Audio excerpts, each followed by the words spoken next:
The US auto industry has hit some serious bumps in the road lately, and it's not just about cars. It's about complicated global connections getting tangled up. Here's the big picture. For years, the US has relied on a massive trade network, especially with neighbors like Canada and Mexico, who've been steady suppliers of car parts and vehicles. Things ran smoothly until new trade rules flipped the script. Enter Donald Trump's America First strategy. His administration slapped heavy tariffs, basically extra taxes, on materials like steel and aluminum, key ingredients in making cars.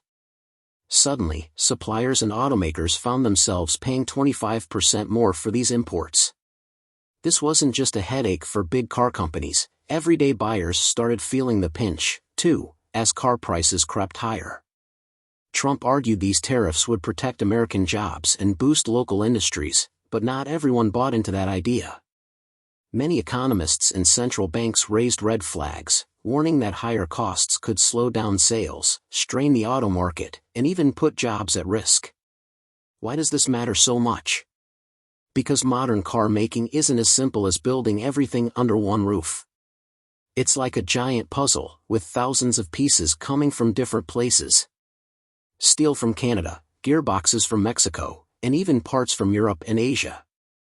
Final assembly usually happens in U.S. states like Michigan, Ohio, and Kentucky, where factories count on this flow of parts to keep things efficient and affordable.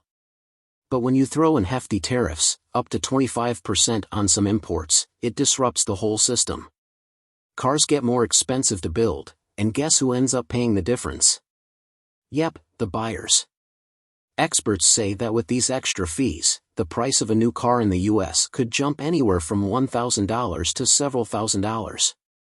That's a pretty steep price hike for families already stretching their budgets. Big cars like SUVs, pickup trucks, and commercial vehicles could take the hardest hit from rising costs, and here's why. These vehicles need a lot of metal, and with new tariffs in play, the price of that metal is skyrocketing. But it's not just the finished car getting taxed. The ripple effect runs deep, right down to raw materials and every tiny part that goes into making a car. Think of it like this: an engine block from Mexico, a sturdy chassis from Canada, or an electronic chip from Korea or China. Each of these gets slapped with extra fees as they cross U.S. borders. The Trump administration saw this as a way to push companies to make more stuff right here in the U.S. But experts waved red flags, warning that when the final price of a car jumps, fewer people will want to buy. That means fewer cars rolling off the assembly lines, and in some cases, jobs might be on the chopping block. Canada, a major supplier of car parts and raw materials for American automakers, didn't take this lightly. A country usually seen as a friendly neighbor suddenly found itself in a tense standoff with the Trump administration. Canadian officials made it crystal clear, if the U.S. hits us with heavy tariffs, we'll hit back. That kind of back and forth could spell trouble, especially for U.S. carmakers who rely on selling vehicles and parts outside the country. Meanwhile, American families were already feeling the squeeze from rising prices at home. The Federal Reserve, the folks who keep an eye on the economy, warned that these tariffs could push inflation even higher. If car prices surge, middle and lower income buyers might simply hold off, waiting for things to cool down. And when fewer people buy cars, it's not just automakers who feel it. Dealers end up stuck with unsold cars, factories slow down production, and workers could see their hours cut or worse, lose their jobs. Trump, however, stuck to his message: bring manufacturing back home and protect American workers. It's a message that sounds good on paper, but when you dig deeper, you have to wonder who really comes out on top. Experts say building cars isn't as simple as just deciding, let's make everything right here in the U.S. The auto industry is like a giant puzzle with pieces coming from all over the world. Even basic materials like steel and aluminum aren't produced in large enough quantities in the U.S. to meet demand, so companies have to look abroad. And here's the kicker: making everything from scratch in the U.S. would be crazy expensive. Labor costs are higher, environmental rules are stricter, and setting up new factories would cost billions. Over the years, the auto industry has built a smooth-running global supply chain, tightly linked with countries like Canada, Mexico, and Japan. Breaking those ties overnight, that would send costs through the roof. Trade deals like NAFTA and its newer version, USMCA, helped shape these cross-border partnerships. But Trump was never a fan of NAFTA, calling it a bad deal for the US, which is why he pushed for the USMCA instead. Even with the updated agreement, Trump kept circling back to one big concern: America's trade deficit. That's when the talk of more tariffs fired up again. Canada and Mexico weren't too happy. Their warning? If you slap tariffs on us, you're not just hurting us, you're hitting your own carmakers, too. Take Mexico, for instance. Millions of cars roll out of its factories each year, headed straight for American driveways. Many of these cars are made by U.S. companies or joint ventures. Mess with that system, and the whole production chain feels the hit, from factory floors to showroom lots. So, who really pays the price? The average American, the workers, the dealerships, even the big car brands. The Cato Institute broke it down with some eye-opening charts. Their research showed how deeply cars are stitched together from parts made across borders: engines from Mexico, seats from Canada, electronics from Asia. Tariffs on these parts don't just make a small dent, they jack up costs by 10%, 15%, even 25%. And that extra cost? It's tacked right onto the final sticker price of the car. Manufacturers were already burning through billions covering the cost of metal tariffs between 2020 and 2023. Pile on new taxes for car parts, and they're left wondering, how are we supposed to keep up? And it gets trickier. American buyers love their big, tough vehicles, SUVs, trucks, heavy-duty rides. But these are also the cars that use the most metal. That means they'll see the steepest price hikes. Now imagine this: a family walks into a dealership, spots the truck they want, but sees the prices jump by $2,000 or $3,000. They might think twice. Maybe they wait it out. Maybe they buy used. Maybe they skip the upgrade altogether. And when people stop buying, sales slow down, dealerships get stuck with unsold cars, and factories scale back. Meanwhile, inflation keeps creeping up, and the Federal Reserve has been waving the warning flag, urging the government to pay attention. Tariffs might sound like a quick fix to boost the U.S. economy, but experts warn they could actually make things worse, especially when it comes to inflation and interest rates. The idea behind tariffs is simple: make imported goods more expensive so people buy more American-made products. But here's the catch: it's not that simple in the real world. Some folks in the White House figured if we slap heavy taxes on imported cars and parts, people will turn to US-made vehicles. But there's a problem with that logic: almost no car is 100% made in the US. Even big American names like Ford, General Motors, and Tesla rely on parts from outside the country, things like batteries, steel, and electronics. So when cross-border shipping gets pricey or complicated because of tariffs, American carmakers feel the squeeze. Sure, in the long run, they might think about shifting more production back home, but that's not something that happens overnight. Transforming factories, hiring more workers, and adjusting supply chains takes years, not months. In the meantime, there's chaos: prices jump, markets wobble, and layoffs could follow. This isn't just speculation. It played out in real time in 2025 when whispers about Trump planning even more auto tariffs hit the news. Outlets like CNN and BBC quickly warned, get ready for sticker shock at car dealerships. The Federal Reserve chimed in too, pointing out that rising car prices would fuel inflation, something they've been battling to control. Yahoo Finance didn't sugarcoat it either, flat out saying, if you think tariffs will boost the U.S. economy, think again. One banking analyst even compared it to the 2002 steel tariffs under President George W. Bush. Back then, the plan backfired, hurting U.S. industries that relied on steel and leading to thousands of job losses. Now, people are wondering, are we about to make the same mistake again? And remember, American automakers aren't just competing with each other. They're up against global giants from Europe, Japan, Korea, and China. If tariffs hit all foreign-made cars and parts, the U.S. auto market could spiral into chaos. prices would swing wildly, supply chains would be thrown into disarray, and some companies might even rethink their entire production models. Take manufacturers who build cars in Mexico, for instance. If tariffs make that too costly, they might consider pulling out and relocating production, but that's a massive, time-consuming shift. Making everything in the US might sound like a patriotic solution, but in reality, it's far from simple. Labor costs alone make it tricky, and waiving a. Both carmakers and buyers are feeling the pressure as confusion grows. Let's look at it from a buyer's perspective. Imagine you're eyeing a basic sedan that used to cost around $20,000 to $25,000. Thanks to tariffs, that same car could now set you back $27,000 or $28,000. SUVs? They could jump from $35,000 to over $40,000. And those ever-popular pickup trucks? Tack on another $2,000 to $3,000. For middle-class families, that's a game-changer. A $5,000 or $6,000 jump in car prices could make people rethink their plans. Instead of buying new, they might hold off or settle for used cars. Fewer buyers mean dealerships sit on unsold cars, factories scale back production, and workers could face layoffs. It's the kind of economic slowdown that has central banks raising red flags.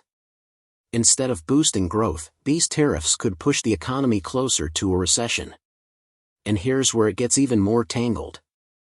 Even though Canada is usually considered a friendly trade partner, tensions over tariffs have been high.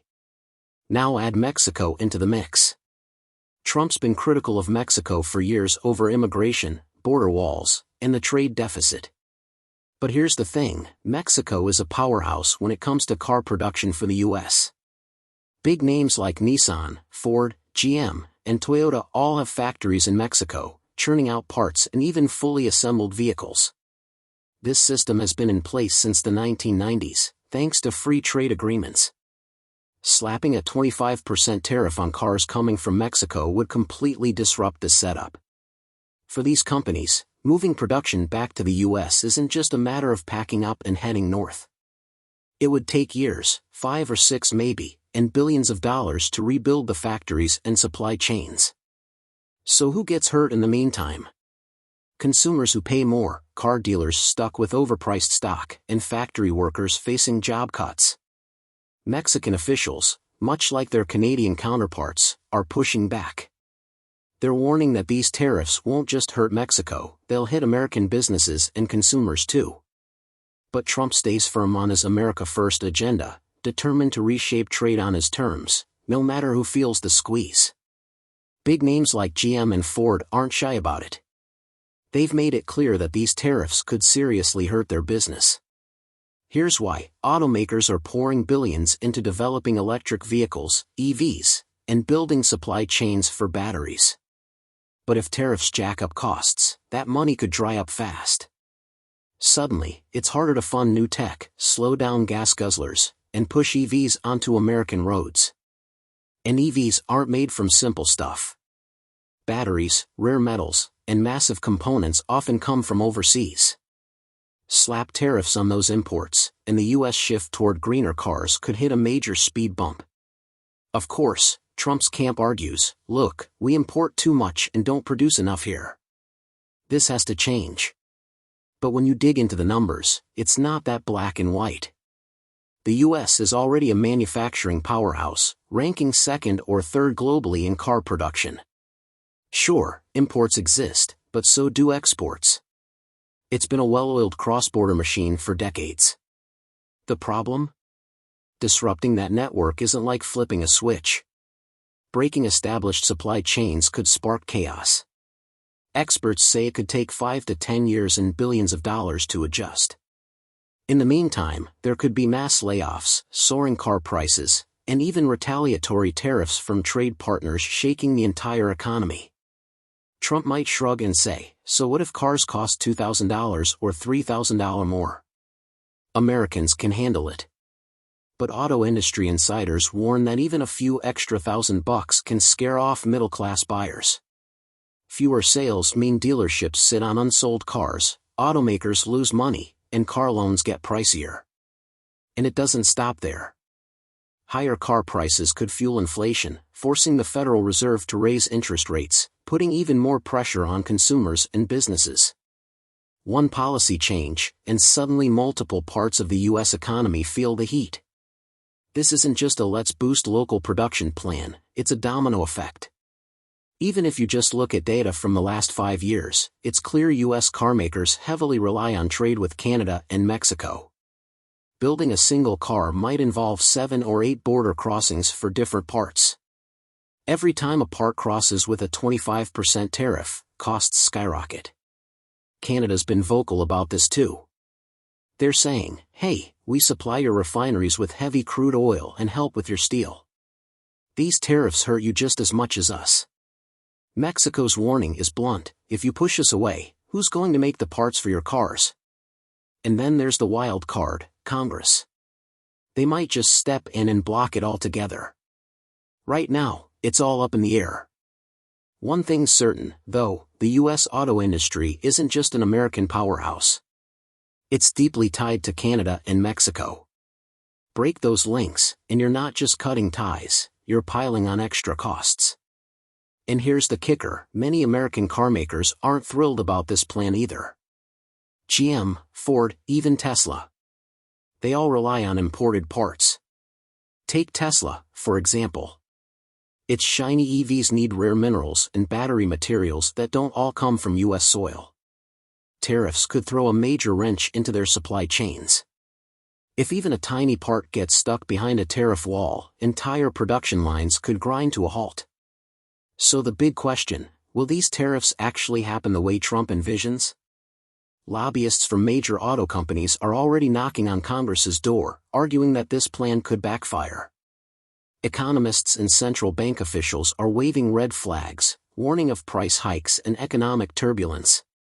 But if the tariffs kick in before any changes are made, brace yourself. Cars could get thousands of dollars more expensive overnight, and that could cause a political firestorm. Trump might double down, turning this into a 2025 election talking point: I'm protecting American jobs, no matter what. Some voters might cheer, others, not so much, especially when they see the price tag on their next car. All of this leaves the U.S. economy in a state of total uncertainty. And when experts are asked if these tariffs will actually boost the economy, most just shake their heads. History's pretty clear: short-term gains for a few, long-term pain for everyone else. When it comes to the auto industry, a massive global machine, every small tweak can cause major ripples. And history? Well, it's not exactly on tariffs' side. Think back to the days of Nixon and Reagan. Both tried to protect American carmakers by slapping on trade restrictions. But instead of reviving factories, all it really did was push car prices up. Shoppers bailed on foreign brands from Japan, Korea, and Europe. They kept growing anyway. So the whole tariffs will fix everything idea? It hasn't really panned out before. Canada and Mexico aren't sitting quietly either. They've made it clear, if the U.S. hits us with tariffs, we'll strike back. For companies that rely on exporting cars to the U.S., that's a giant headache. They're now stuck wondering, should we keep shipping here, or is it time to pivot? But here's the real question: will these new tariffs actually help American carmakers, or are we all chasing a fantasy? Will factories really come back to the U.S.? Or is that just wishful thinking?